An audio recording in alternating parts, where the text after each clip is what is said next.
ಭೀಮನು ಧರ್ಮಜನು ನಕುಲ ಸಹದೇವರು ಪ್ರಪಂಚದಲ್ಲಿ ಯಾರು ಪಾರ್ಥನಿಗೆ ಎನ್ನುವ ಹಾಗೆ ಗುರುತಿಸಪಡಲಿಲ್ಲ. ಪಾರ್ಥನನ್ನು ಕರೆಯುವರು, ಅದು ತಪ್ಪಾಗುವುದಕ್ಕೂ ಇಲ್ಲ. ಆದರೂ ಉತ್ತರೋತ್ತರವಾಗಿ ಪಾರ್ಥ ಎನ್ನುವ ಹಾಗೆ ಪ್ರಪಂಚದ ಮಂತ್ರಿಗಳು ಗುರುತಿಸಿದ್ದು ನಿನ್ನನ್ನಲ್ಲದೆ ಉಳಿದ ಪಾಂಡವರನ್ನೆಲ್ಲ ಅಷ್ಟೇ ಸತ್ಯವಾಗ್ತದೆ.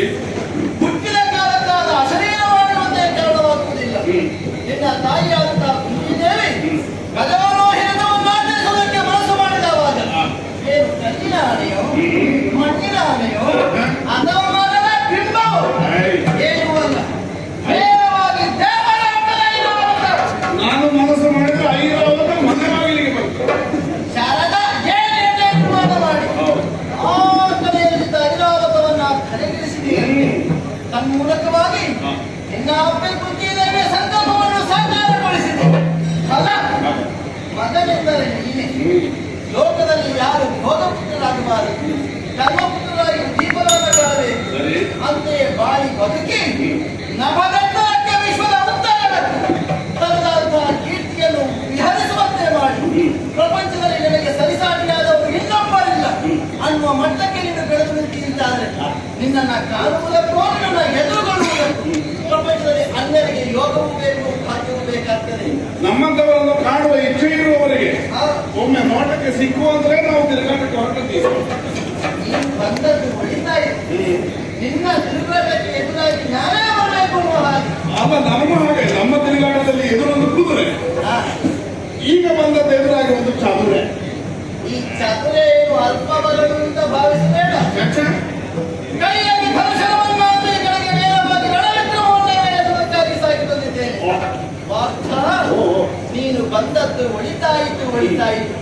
ನನ್ನ ಭಾಗ್ಯದ ಕಲೆಯಿತು.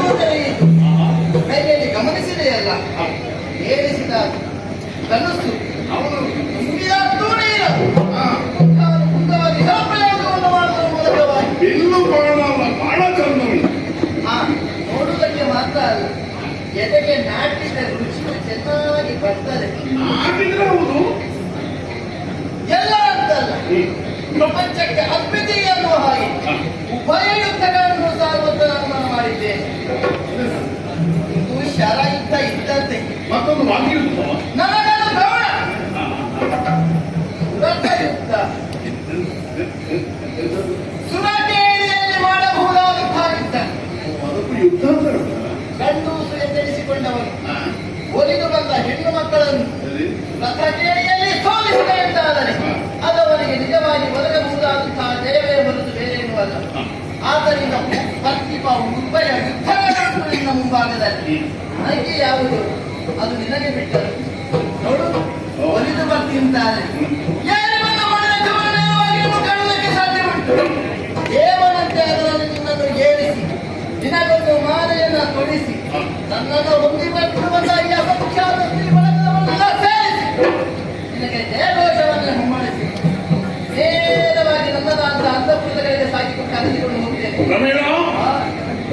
ತಪ್ಪುಳ್ಳವರು ಕಟ್ಟಿ ಕಾದುವುದು ಅನ್ನುವಂತಹ ಲೇಖನವನ್ನು ಹೊಂದಿ ತಿರುಗಾಟಕ್ಕೆ ಹೊರಟಂತಹ ಅಕ್ಷರವನ್ನು ಕಟ್ಟಿದವಳು ನೀನು. ಕಟ್ಟಿದವಳು ನಾನೇ. ಬಿಡಿಸುವುದಕ್ಕಾಗಿ ಆಗಮಿಸಿದ ಸೇನೆಯ ಮುಂದಾಳತನವನ್ನು ವಹಿಸಿದ ಅರ್ಜುನ ದೇವನದಲ್ಲಿ ನೀನು 7 ಯುದ್ಧಗಳ ಕುರಿತಾಗಿ ವಿವರಣೆಯನ್ನು ಕೊಡುತ್ತಾಯಿ.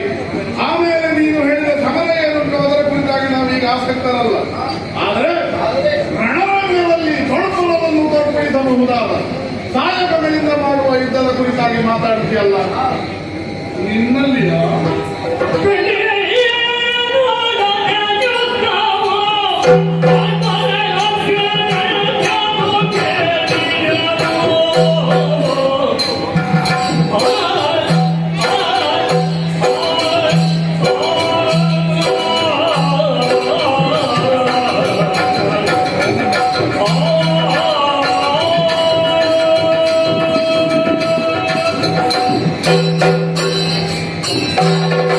Thank you.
ತಾಯಿಗೆ ಮಗ ಮಾತ್ರ ಅಲ್ಲ, ಅರ್ಜುನ ಮೂರು ಲೋಕದ ಗಂಡ. ಹೇಗೆ ಈ ಹೆಸರು ಬಂತು? ಅಕ್ಕಳನ್ನೆಲ್ಲಿಸಿದರನ ವಿಕ್ರಮಿಗಳನ್ನೆಲ್ಲಿಸಿದ ಯಾವನು ಸಮಮುಖದಲ್ಲಿ ನನ್ನೊಡನೆ ಹೋರಾಡಿ ಗೆದ್ದಂತಹ ಇತಿಹಾಸವೇ ಇಲ್ಲ. ಅಂತಹ ಲೋಕೋತ್ತರ ವೀರನಾಥ ಈ ಗಾಂಧೀಜಿಯ ಮುಂದೆ ಯುದ್ಧ ಮಾಡಲು ಆದ್ರೆ ನಾವು ವಿವೇಕತೆ ಉಳ್ಳವರು ಅರ್ಥವಲ್ಲ. ನೀನು ಹೇಳಿದೆ ನಮ್ಮ ಕುರಿತಾದಂತ ಹೆಗ್ಗಳಿಕೆಯ ವಿಷಯ, ನಮ್ಮ ಕುರಿತಾಗಿ ಕೇಳುವಂತಿರುವ ಹೊಗಳಿಕೆಯ ವಿಷಯ. ಮತ್ತು ಜನ ಹೊಗಳುವಾಗ ನೆಲ ಬಿಟ್ಟು ಮೇಲೆ ಹೋಗುವುದು ಸಣ್ಣ ಪ್ರಾಯ, ಪಕ್ವವಾದ ವಯಸ್ಸು ಆಗಿದ ಅನುಭವ ಯಾವ ಹೊಗಳಿಕೆಯಿಂದಲೂ ವ್ಯತ್ಯಸ್ತ ಮಾಡುವುದಿಲ್ಲ. ಇಲ್ಲ, ನಾವೆಲ್ಲ ಆ ಮಟ್ಟಕ್ಕೆ ಬೆಳೆದಿದ್ದವು.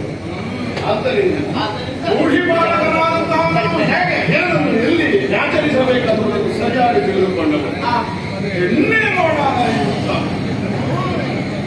ಹೆಣ್ಣು ಮಕ್ಕಳಲ್ಲಿ ಯುದ್ಧ ಮಾಡಲಾರೆ. ಏನು ಮಾಡಬಾರದೆ ಯುದ್ಧವಿದ್ಯೆಯಲ್ಲಿ ನೈಪುಣ್ಯವನ್ನು ಸಾಧಿಸಿದಂತಹ ಸ್ತ್ರೀಯರು ರಣರಂಗದಲ್ಲಿ ನಿಂತಬಾರದೆಂದಿಲ್ಲ. ಆದರೆ ಯಾಕಾಗಿ ಮಾಡಬೇಕೆನ್ನುವಂತಹ ಆಲೋಚನೆ ಅಗ್ರಗಣ್ಯರಿಗೆ ಬಂದರು. ಅಗ್ರಗಣ್ಯರೆಂದೆಲ್ಲಿಸಿ ಹಸ್ತಿನಾವತಿಯ ಚಕ್ರವರ್ತಿಗಳಾದಂತಹ ಚಂದ್ರವಂಶೀಯರಾದಂತಹ ನಾವು ಪೂರ್ವಾಪರ ವಿವೇಚಿಸಲೇ ಮುನ್ನುಗ್ಗುವ ಹಾಗೆ. ಆದ್ದರಿಂದ ಮೇಲ್ಪಂಕ್ತಿಯಲ್ಲಿ ಇರಬಹುದಾದಂತಹ ಅರ್ಹತೆಯನ್ನು ಹೊಂದಿದಂತೆ ಹೆಣ್ಣು ಮಕ್ಕಳನ್ನು ಯುದ್ಧ ಮಾಡಿ ಏನನ್ನು ಸಾಧಿಸಬೇಕಾದದಿಲ್ಲ. ಆದ್ದರಿಂದ ಬಂಧಿಸಿದ ಸುಲಗವನ್ನು ಬಿಟ್ಟು ನಮ್ಮ ಮಾತನ್ನು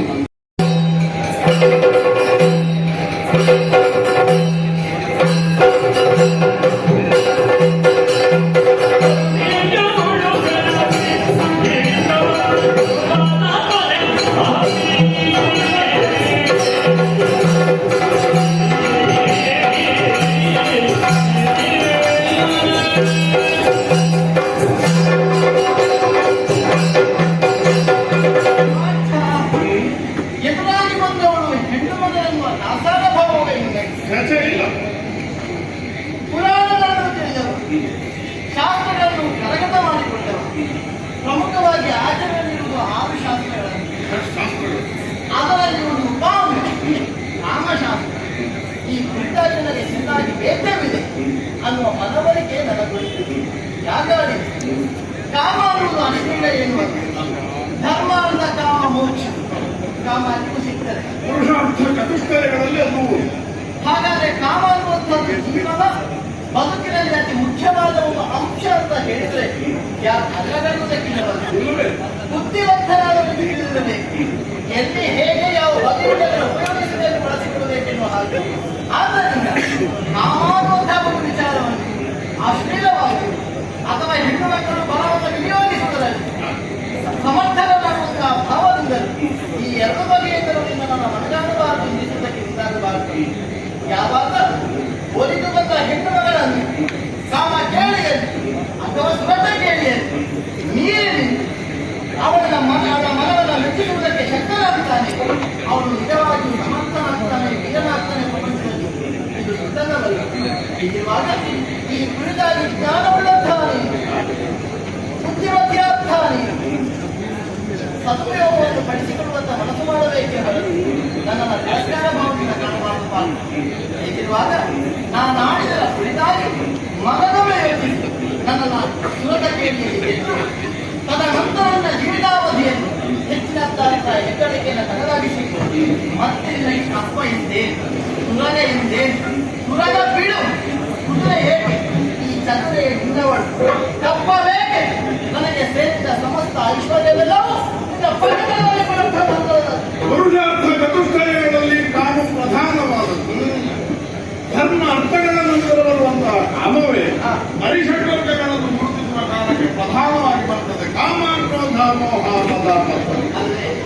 ಇದರ ಹಿನ್ನೆಲೆ ಅರ್ಥವನ್ನು ಗಮನಿಸಿದರೆ ಧರ್ಮ ಮಾರ್ಗದಲ್ಲಿ ಅರ್ಥವನ್ನು ಅರ್ಪಿಸುವುದಕ್ಕಾಗಿ ಅಥವಾ ಆ ಮೂಲಕವಾಗಿ ಕಾಮವನ್ನು ಈಡೇರಿಸಿಕೊಳ್ಳಬಹುದು ಅನ್ನುವ ಹಾಗೆ ಸುಳ್ಳು ನುಡಿ. ಆದ್ದರಿಂದ ಕಾಮವೇ ಪ್ರಧಾನವಾದದ್ದು. ಅದನ್ನು ಎಲ್ಲಿ ಹೇಗೆ ಬಯಸಬೇಕು ಈಡೇರಿಸಿಕೊಳ್ಳಬೇಕು ಅದನ್ನು ನಾವೇ ನಿರ್ಣಯಿಸಬೇಕು ನಮ್ಮ ಜೀವನ ಅನುಭವದ ಮೂಲಕವಾಗಿ. ಹೆಣ್ಣಿನ ಮೇಲೆ ಯುದ್ಧ ಬೇಡ, ನಿಮ್ಮ ಕುರಿತಾದಂತಹ ಕೀಳರಿಮೆಯಿಂದ ಹಾಗಾಡಿದ್ದರು. ಯತ್ರನಾರೇಸ್ತು ಪೂಜ್ಯಂತೆ ನಮಗೆ ರುದ್ರದೇವತಾ ನಾವು ಸ್ತ್ರೀಯರನ್ನು ಸದಾಕಾಲ ಗೌರವ ಲಕ್ಷ್ಯದಿಂದ ಕಾಣಬಹುದು. ಇದು ಹಸ್ತಿನಾವತಿಯ ಪರಂಪರೆಯ ಪಠನಾವೃತ್ತ ಆಚರಿಸಿಕೊಂಡು ಬಂದು ನಾವು ರೂಢಿಸಿಕೊಂಡು ಬಂದಂತಹ ಸಂಪ್ರದಾಯ. ಆದ್ದರಿಂದ ಒಂದು ಹತ್ಯಾದೋಷಕ್ಕಾಗಿ ನಡೆಸಿದಂತಹ ಸಭೆ ಯಾವ ಕಾರಣಕ್ಕೂ ಇದರಲ್ಲಿ ಹೆಣ್ಣುಗಳು ಮುಳುಗಿಸಬೇಕಾದ ಅಥವಾ ಭಾಗವಹಿಸಬೇಕಾದಂತಹ ಅಗತ್ಯ ಇದೆ. ಕುದುರೆಯನ್ನು ಕಟ್ಟಿದ್ದೀವಿ, ಆದ್ದರಿಂದ ಹೋರಾಟ ಅನಿವಾರ್ಯ. ಆ ಅನಿವಾರ್ಯತೆಯನ್ನು ನೀಗಾಡಿಸುವುದಕ್ಕೆ ಹೆಣ್ಣಿನೊಡನೆ ಯುದ್ಧ ಬೇಡ ಅನ್ನೋ ಹಾಗೆ ಮಾಡಿದರೆ ನೀವು ಕೇವಲ ಮೇಲುತ್ತೇನೆ ಗಮನಿಸಿದರೆ ಬಿಗಿನಟ್ಟಂತಹ ವ್ಯಕ್ತಿಯಲ್ಲ, ಕವಚ ಕವಚ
ಆದ್ದರಿಂದ ನಮಗೆ ಅನುಮಾನ ಬರುವುದು ನೀನು ಯಾರು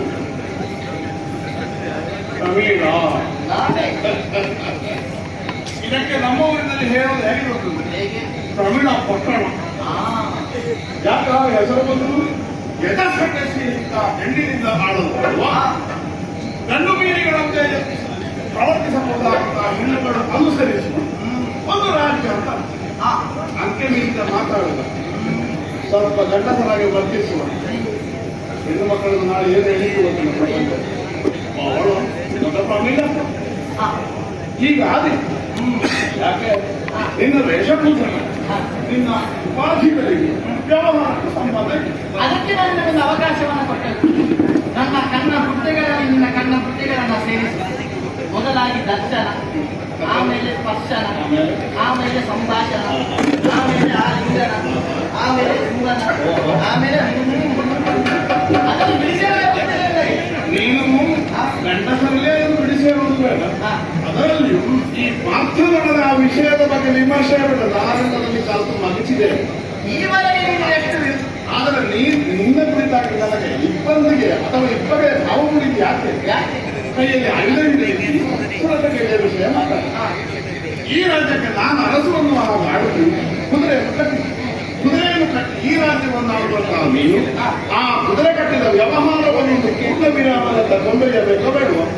ಇದರ ಮಧ್ಯದಲ್ಲಿ ಸುರಕ್ಷ ಕೈ ಮಾಡುವಾಗ ಸಮರ ಮಾಡಬಾರ್ದು. ಹೀಗೆ ಕೇಳೋಕೆ ಎಂತಾದರೆ ಕ್ಷಣಪಿತ್ತಂ ಗಳಿಗೆ ಒಂದು ಆಲೋಚನೆ ಮಾಡ್ತಿದ್ದ ದೇಶೀಯರ ಅಭಾವ ಸ್ಥಿರವಾದ ಒಂದು ವಿಷಯದ ಕುರಿತಾಗಿ ಖಚಿತವಾದಂತಹ ನಿಲುಮೆ ಇಲ್ಲ ಅಂತ ಅಂದ್ರೆ ಬೇಸಿಗೆ ಮಕ್ಕಳು ಬೇಸಿಗೆ ಪಾರಾಂಗರಿಯರು ಕಣ್ಣಿಗೆ ಚಂದ ಕಂಡತನನ್ನು ಕಂಡ ನಿರ್ಣಯವಾಗಿ ಇದ್ದವನೇ ಕಂಡ ಅನ್ನೋ ಹಾಗೆ ಹೇಳಲಿಕ್ಕೆ ಆ ಅರ್ಥದಿಂದ ವೇಷಣೆಯಂತೆ ಎನ್ನುವ ಹಾಗೆ ಹೇಳಿದ್ದೇನೆ ಅಷ್ಟೇ ವಿನ ನಿನ್ನ ಸ್ವಭಾವದ ಕುರಿತಾಗಿ ಋಷಿಯ ಭಾವವನ್ನು ಹೊಂದಿದಂತ ಅರ್ಜುನ ನಾನು ಅನ್ನುವ ಹಾಗೆ ತಪ್ಪಾಗಿ ಭಾವಿಸಬೇಕು. ಕಡೆಗೆ ಒಂದು ತೀರ್ಮಾನವನ್ನು ರಾಜ್ಯವನ್ನಾಡುವ ಅರಸುವರ್ಗದವರು ತೆಕ್ಕೊಂಡು ಕೂಡದು. ಆದ್ದರಿಂದ ಉದಾಹರಣೆಯಾಗಿ ಹೋರಾಡು. ಹೋರಾಟಕ್ಕೆ ಬಂದವ ಯಾರು? ಬಾ, ಅವನನ್ನು ಜನಪ್ರಾಣಿಗಳ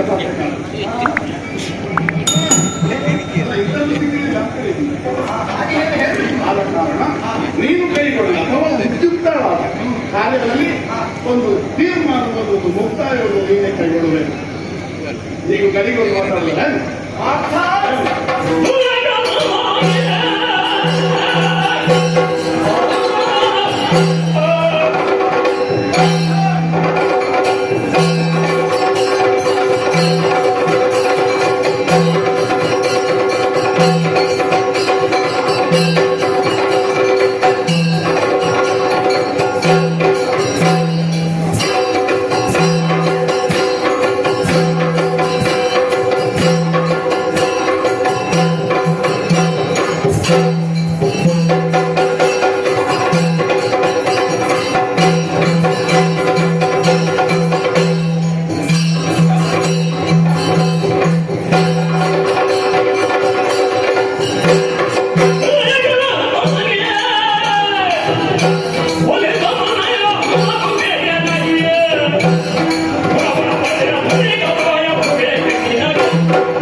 ನಿನ್ನನ್ನು ಹೊಂದುವಂತಹ ಅಭಿಲಾಷೆ ನಾ ಹುಟ್ಟುವ ಕಡೆಗೆ ಐತಂದರೆ ಅದನ್ನು ತಪ್ಪೆನ್ನುವ ಹಾಗೆ ಸಾಧಿಸುವುದಕ್ಕೆ ಬರ್ತದೆ ಹೇಳು. ಕೈಯಲ್ಲಿ ದೋಷಗಳನ್ನು ಮಾಡಿದ್ದೇನೆ. ಪಂಥದಂತೆ ಒಂದು ಚದುರ ಬಯಸಿದ್ದಾಳೆ ಅಂತ ಕುದುರೆ ಕಟ್ಟುವುದಲ್ಲ ಅಂತ ನ್ಯಾಯೇನ ನಾನು ಕಟ್ಟಿದವನಿದ್ದೇನೆ. ಹಳೆಯ ಲೇಖನಿಯನ್ನು ಸ್ಪಷ್ಟವಾಗಿ ಹೋಗಿ ಬದುಕುಳ್ಳವರು ಕಟ್ಟಿ ಕಾದಾಡ ತಕ್ಕದ್ದು ಬಲು ಹುಟ್ಟು. ಆದ್ದರಿಂದ ನನಗೆ ಸ್ತ್ರೀರಾಜಕ್ಕೆ ಸಮಾಧಿಯಾಗಿ ನನ್ನ ವ್ಯಕ್ತಿತ್ವವನ್ನು ಸ್ಥಾಪಿಸುವುದಕ್ಕೆ ಬೇಕಾಗಿ ನಾನು ಕಟ್ಟಿದರೆ ತಪ್ಪು ಹೇಳುವುದಕ್ಕೆ ಬರ್ತದೆ. ಸಮರ ಭೂಮಿಯಲ್ಲಿ ಇದರ ಎದುರುಗಾಡುವುದಕ್ಕೆ ಬೇಕಾಗಿ ಪಟ್ಟದ ಆಸೆಯಾಗಿ ಸೀರೆ ಕಟ್ಟಿಕೊಂಡು ಬರುವುದಲ್ಲ. ರಣಭೂಮಿಯಲ್ಲಿ ಹೆಣ್ಣಾವನ್ನು ಹೇಗೆ ಕಾಣಿಸಿಕೊಳ್ಳಬೇಕು ಅದೇ ಕೆಳವಾಗಿ ಕಡೆಗೆ ಸಾಗಿ ಬಂದವಳಿದ್ದೇನೆ. ಕೈಯಲ್ಲಿ ಹಿಡಿದ ರಂಶರ ಏನು ಸುಮ್ಮನೆ ಅಂತ ಭಾವಿಸಬೇಡ. ನಾನು ಹೇಳಿದ್ರ ಬಗೆಗಾಗಿ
ವಿಷಯವನ್ನು ಮಾತಾಡಿ ಹಾದಿ ತಪ್ಪಿಸುವುದಕ್ಕೆ ಯತ್ನಿಸುತ್ತಾರೆ. ನಾನು ಕುದುರೆಯನ್ನು ಇಳಿಸಬೇಕೆನ್ನುವುದು ಸತ್ಯವಾದರೂ ಕೂಡ ಹೆಣ್ಣಿನೊಳಗೆ ಹೋರಾಡಿ ನಾವು ಗೌರವಿಸುವ ಸ್ತ್ರೀಯ ವಚನ ನಾವು ಕಾರಣನಾಗಕೂಡದು. ಅದು ಹಾಗೆ ಒಳ್ಳೆ ಮಾತಿನಲ್ಲಿ ಮಾತಾಡಿದರೆ ರಾಷ್ಟ್ರೀಯ ಮಾತಾಡ್ತೀವಿ. ನಮಗೆ 1 ವರ್ಷದ ಒಳಗೆ ತಿರುಗಾಟ ಮುಗಿಸಬೇಕು ನಿರ್ಬಂಧವನ್ನು ಮಧ್ಯ ಅಭ್ಯಾಸಕ್ಕೆಲ್ಲ ಬಂದರೆ ನಾವು ಹೆದರುವವರಲ್ಲ, ಹಂತದಲ್ಲಿ ನಿಲ್ಲಿಸುವವರಲ್ಲ. ನನ್ನ 1 ವರ್ಷವನ್ನು ಪೂರ್ತಿ ಮಾಡಲಿಕ್ಕೆ ಈಗ ಬಿಡ್ತಾ ಇಲ್ವ ನೀವು? ಅಬದ್ಧ ಮಾತಾಡಬೇಡ. ಈಗ ಸುಮ್ಮನೆ ಇಲ್ಲದೆ ಇವತ್ತು ನಾನು ಹೇಳಿದ ದಾರಿಗೆ ಬರುವುದಿಲ್ಲ ಅಂತಾದ್ರೆ ನಿನ್ನನ್ನು ತಡೆಯುವುದೇ. ನನ್ನ ದಾರಿಗೆ ಅಡ್ಡ ಬಂದದ್ದೇ ನಿಜ ಅಪರಾಧ. ಹೆಣ್ಣಾದರೂ ಹೊಡೆದು ಹಾಕಿ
ಅನುಚಿತವು. ಮೇಲಿಂದ ಕೇಳಿದ ಕೂಡಲೇ ತೀರ್ಮಾನವನ್ನು ಕೈಗೊಳ್ಳುವುದಕ್ಕಾಗುವುದಿಲ್ಲ. ಕೇಳಿದ ವರ್ತಮಾನ ಕುರಿತಾಗಿ ನೀವೇ ಹೇಳ್ತೀರಿ. ಹಿರಿಯನಿಗೆ ಬೆಳೆದೆ ಗುಣಮಣಿಯೇ, ಎನಿಗೆ ಬೇರೆ ಗುಣಮಣಿಯೇ ಪ್ರವೀಣೆ.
ಯುದ್ಧಕ್ಕೆ ನೀನು. ಸುಮ್ಮನೆ ಯುದ್ಧ ಮಾಡುದು ಅದೇ ಹೆಣ್ಣು ಮಕ್ಕಳು ಬುದ್ಧಿಂತೆ. ಅಲ್ಲ ಯಾರು ಬೇರೆ ನಾನೇ ಹೇಳುವುದಿಲ್ಲ. ನೀವು ಹೇಳಿದ್ದು ಹೆಣ್ಣು ಮಕ್ಕಳ ಬುದ್ಧಿ ಯುದ್ಧ ಮಾಡುವಾಗ ಮತ್ತೊಂದು ಉತ್ತೇಜನ ಮಾಡ್ತಾ ಇದ್ದೇವೆ. ಹಿಂದಿನವರು ಹೇಳಿದ್ರು ಮೇಲಿನ ಹೋರಾಡಿದರು ಯುದ್ಧ ಬಂದಿದ್ದೆಯೊಡನೆ ಸಂಧಾನವನ್ನು ಮಾಡಿಕೊ. ಹೌದು, ಆದ್ದರಿಂದಲೇ ನಾನು ನನ್ನ ಕೋಲನ್ನು ಇಳುಹಿ ಸಾಮಾನ್ಯರಿಗೆ ಎತ್ತಲಿಕ್ಕಾದಷ್ಟು ದೊಡ್ಡ ಬಿಲ್ಲು. ಆ ಬಿಲ್ಲನ್ನು ನಾನು ಅಲ್ಲಿಟ್ಟದಕ್ಕೆ ಕೈ ಬೇನಾಗ್ತದೆ ಅಂತ ಅಲ್ಲ, ನೀನು ಹೋರಾಟ ಇಲ್ಲ ಗುಣಮಣಿ. ಓ ಸುಶೀಲ, ಓ ಪ್ರವೀಣ, ನಿನ್ನೊಡನೆ ಹೋರಾಡಬಹುದು. ನೀನು ಶೀಲ ಇಲ್ಲದವರು ಅಂತ ನಾನು ಮೊದಲು ಹೇಳಿಲ್ಲ, ಇನ್ನೂ ಹೇಳುವುದಿಲ್ಲ. ಸೌಶೀಲ್ಯವಂತ ಪರಾಕ್ರಮ ಸಂಪನ್ನೆಯ ಬುದ್ಧಿ ವಿವೇಕಗಳು ಜಾಗೃತಾವಸ್ಥೆಯಲ್ಲಿರುವ ನಿನ್ನೊಡನೆ ನಾನು ಸಂಧಾನ ಮಾಡಬೇಕನ್ನುವುದು ದೈವೇಚ್ಛೆ. ಆದ್ದರಿಂದ ನಿನ್ನನ್ನು ನಾನು ಒಡಗೊಂಡೆ. ನೀನು ಹೇಳಿದೆಲ್ಲ ನನಗೆ ಅಷ್ಟೆಲ್ಲ ವಿವರಿಸಲಿಕ್ಕೆ ಸ್ವಲ್ಪ ನಾಚಿಕೆ ಆಗ್ತದೆ. ಅಯ್ಯೋ, ಇಷ್ಟು ತಿರುಗಾಟದ ಅನುಭವ ಮತ್ತೆ ನಾಚಿಕೆ ಮಾಡಲಿಕ್ಕೆ ಮರೇ ತಿರುಗಾಟ ಅಲ್ಲ, ನನಗೆ ಮದುವೆ ಆಗಿದ್ದು ನನಗೆ ಲೆಕ್ಕ. ಎಷ್ಟಾದ್ರೂ ಇಲ್ಲಿ ಆಗಲಿಲ್ಲ ನೋಡು. ನಾನು ಒಂದೊಂದು ತಿರುಗಾಟದಲ್ಲಿ ಕನಿಷ್ಠ ಪಕ್ಷ 4-5 ಆದರೂ ಈ ತಿರುಗಾಟಕ್ಕೆ ಒಂದೇ ಸಲ ಅಲ್ಲ, ಇದು ಆರಂಭ. ಇನ್ನೂ ಹೇಳಲಿಕ್ಕೆ ಬರುವುದಿಲ್ಲ. ನಾವು ಜೊತೆ ಬಿಟ್ಟಾರೆ ಇನ್ನೊಂದಾದ್ರು. ಅಲ್ಲ, ಇವತ್ತು ಮದುವೆ ಆಗುದಿಲ್ಲ. ನಿನ್ನನ್ನು ನಾನೊಡಗೊಂಡೆ. ನಿನ್ನ ಮನಸ್ಸಿನ ಇಚ್ಛೆಯಂತೆ ನಾನು ನಿನ್ನನ್ನು ಬರೆಸುತ್ತೇನೆ.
ಸ್ತ್ರೀಯೇ ಹೆಣ್ಣಾಗುತ್ತೆ. ಯಾಕೆ? ಅದರ ಅರ್ಥ ನಿನಗೆ ಅರ್ಥ ಆಗಿರಬೇಕು. ಪೌರುಷವನ್ನು ನೀನು ನಿನ್ನಲ್ಲಿ ಆರೋಪಿಸಿ ನೀನಾಗ ವರ್ತಿಸಿ, ಅದು ನಮಗೆ ಇಷ್ಟ ಆಗಲಿಲ್ಲ. ಇದು ಸಹಜವಾದ ಹೆಣ್ತನದಿಂದ ಪ್ರವರ್ತಿಸಿದೆ, ಇದು ನಮಗೆ ಮೆಚ್ಚುಗೆ. ಸಾಡಂತದಲಾಗಿ ನಾನು ಬಂದದ್ದು ಹೌದು. ಆದರೆ ನಿನ್ನ ಮುಂಭಾಗದಲ್ಲಿ ಕಾಣಿಸಿಕೊಂಡ ರಣರಂಗದಲ್ಲಿ ನಾನು ವಿಹರಿಸಿದ ಬಗೆಯದು ಬೇರೆಯಾಗಿದೆ. ಯಾವಾಗ ಅಮ್ಮನ ನುಡಿಯನ್ನು ಕೇಳಿದಂತಹ ನೀನು ನನ್ನ ಉಳಿಸಿಕೊಳ್ಳುವುದಕ್ಕೆ ಮನಸ್ಸು ಮಾಡುವೆ ಎಂದಾದರೆ ನಾನು ಯಾಕೆ ಸಹಜವಾಗಿ ಶ್ರೀಭಾವದಿಂದ ಕಂಡುಕೊಳ್ಳಬಾರದು? ಹೌದು. ಧೀರ ಶೂರ ವೀರ ಕೇವಲ ಬಾಯಿ ಮಾತಿಗೆ ನಾನು ಆಡಿದ್ದಲ್ಲ.